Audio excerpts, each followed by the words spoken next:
yung tunog ng live natin kanina guys, yung dinemo ko. Yan, yung mga baguhan, yung mga ano nice na bumuo, yun lang po ang gagawin nyo.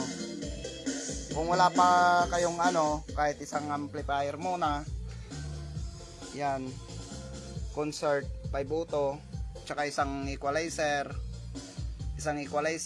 at tsaka isang mixer, tsaka pwede rin kayong bumili ng ano, pang mid high nyo, tsaka isang sub, 2 sub na lang kunin nyo, yung D15.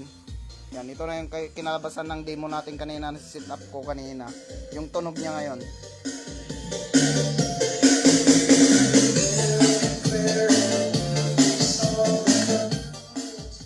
Mid high po ito.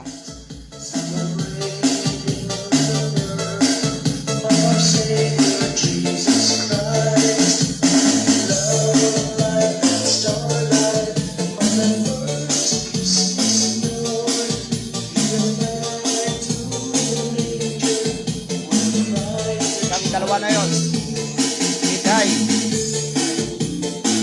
Tapos yung dalawa sa baba, sub, pagaganahin din natin.